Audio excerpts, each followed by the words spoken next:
নমস্কার, আমি সৌমিত্র। প্রাইম জলপাইগুড়িতে আপনাদের স্বাগত। হ্যাঁ, আবারও আমরা একটি খবর নিয়ে চলে এসেছি আপনাদের সামনে।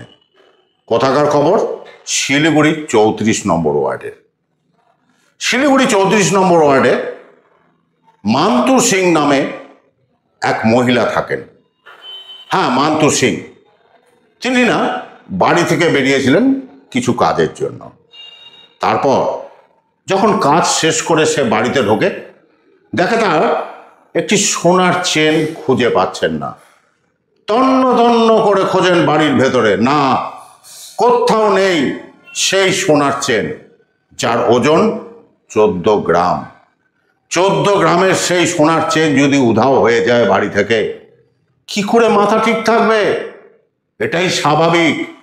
কি করবেন ভেবে দিশাহারা মান্তু সিং কোনো রাস্তা খুঁজে না পেয়ে না সোজা চলে যান এনজিপি পুলিশ স্টেশনে। হ্যাঁ, এনজিপি পুলিশ স্টেশনে গিয়ে কমপ্লেন লজ করেন যে তার বাড়ি থেকে সে না থাকার সময় একটি 14 গ্রামের সোনার চেন উধাও হয়ে গিয়েছে। এরপর এনজিপি থানার পুলিশ কিন্তু সাদা পোশাকে আসেন তদন্ত করতে। হ্যাঁ, তদন্ত করতে কিছুদিন সময় লাগে বটে, তবে তদন্তে পুলিশের সন্দেহ হয় মান্তু সিংয়ের ভাইয়ের ওপর। পুলিশ মান্তু সিংয়ের ভাইকে জিজ্ঞাসাবাদের জন্য নিয়ে যায়। এরপর পুলিশ জানতে পারে নেশাগ্রস্ত মান্তু সিংয়ের ওই ভাই, হ্যাঁ, সেই চুরি করেছে সেই সোনার চেন, এবং উদ্ধার হয় তার কাছ থেকে সেই সোনার চেনটি। তারপর পুলিশ কিন্তু তাকে গ্রেপ্তার করে আদালতে পাঠান।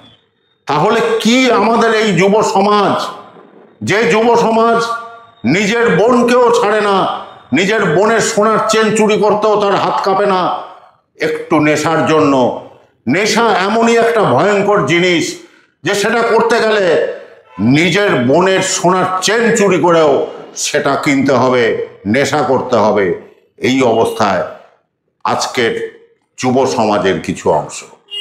আমরা আশা করব যে পুলিশ যে তৎপরতায় এদের গ্রেপ্তার করে এবং হারিয়ে যাওয়া জিনিস খুঁজে পায়, সেটা পাওয়ার পরেও আদালত যদি এদের কঠিন থেকে কঠিনতম শাস্তি দেয়, তাহলে কিন্তু হয়তোবা এরা আবার শুধরাতে পারে।